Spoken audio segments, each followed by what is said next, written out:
देखो class 8 science chapter number 3 micro organism का MCQ question है। क्या क्या लिखा है देखो। पहला लिखा हुआ है कि सूक्ष्मजीव मुख्यतः कितने प्रकार के होते हैं।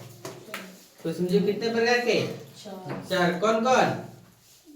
जीवाणु, कवक, प्रोटोजोआ और क्या शैवाल बताए थे। एक एक्स्ट्रा टॉपिक्स बताए थे, कौन सा? विषाणु।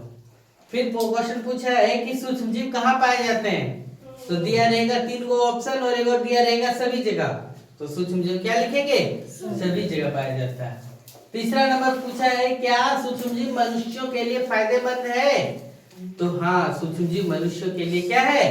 फायदेमंद है। फिर आपसे क्वेश्चन पूछा दूध से दही बनाने के लिए कौन जिम्मेवार है। दूध को दही में बदलने को कौन जिम्मेवार है?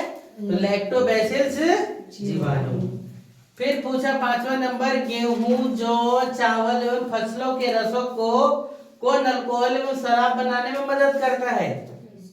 तो कौन मदद करता है? ईस्ट मदद करता है। फिर चीनी को अल्कोहल में बदलने की प्रक्रिया क्या कहलाती है।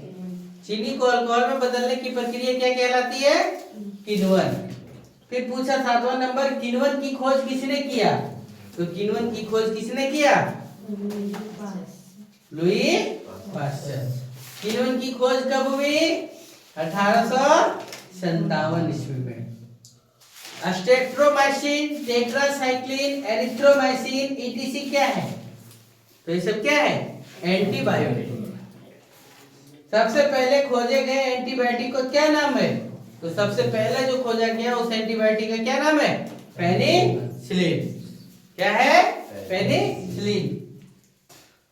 फिर पूछा आपसे 11 नंबर कि सबसे पहले किसने एंटीबायोटिक की खोज कब और किसने किया।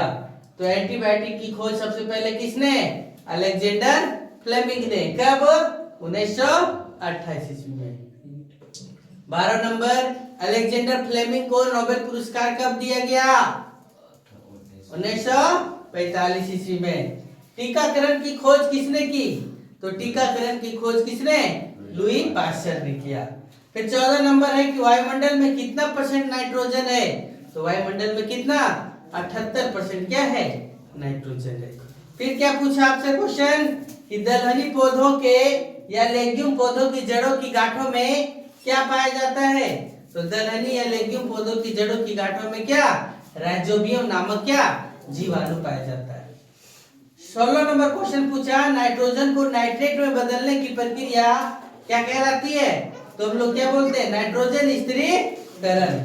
फिर एक व्यक्ति से दूसरे व्यक्ति में फैलने वाले रोग को क्या कहते हैं? संचरणीय रोग।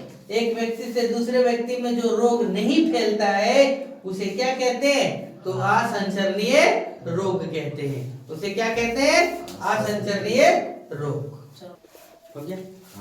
देखो आगे 18 तक हो गया था। 19 नंबर क्वेश्चन क्या है देखो कि टीबी किससे होने वाला रोग है। तो टीबी माइकोबैक्टीरियम ट्यूबरकुलोसिस नामक जीवाणु के द्वारा होने वाला क्या है? एक रोग है। फिर पूछा आपसे 20 नंबर क्वेश्चन कि मलेरिया किससे होता है। मलेरिया किससे होता है। तो मलेरिया प्रोटोजोआ संघ का एक मच्छर है, मादा एनीफ्लिज मच्छर के काटने से होता है।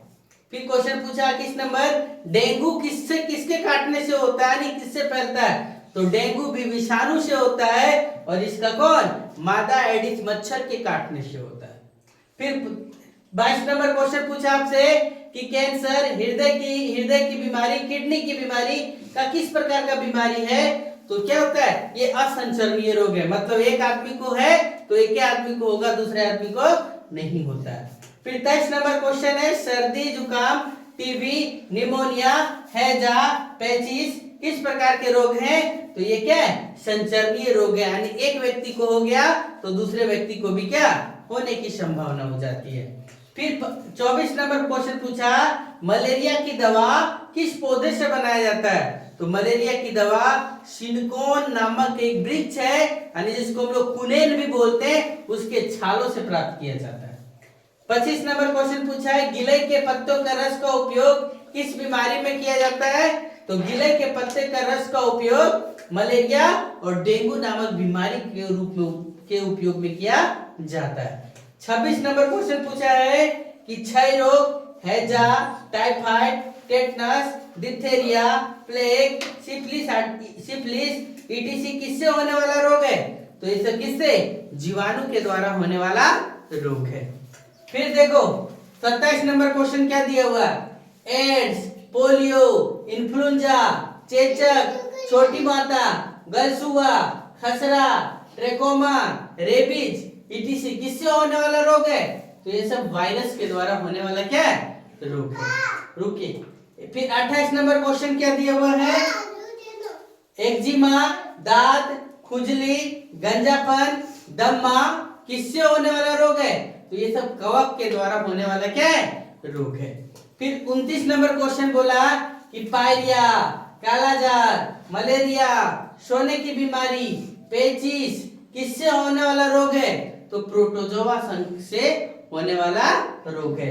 30 नंबर क्वेश्चन पूछा कि एंथ्रेक्स मनुष्य व मवेशियों में होने वाला घातक रोग है, किसके द्वारा फैलता है? तो जीवाणु के द्वारा क्या होता है? फैलता है। 31 नंबर क्वेश्चन है कि बेसिल्स एंथ्रेसिस नामक जीवाणु की खोज जो एंथ्रेक्स रोग का कारक है किसने किया? तो रॉबर्ट कोच ने किया। कब? 1876 ईस्वी में। 32 नंबर क्वेश्चन, नींबू में कैंकर रोग किसके कारण से होता है? तो नींबू में कैंकर रोग किसके कारण से? जीवाणु के कारण से होता है। फिर क्वेश्चन 33 नंबर, गेहूं का रस्ट रोग किसके कारण से होता है? तो गेहूं का रस्ट रोग किसके कारण से?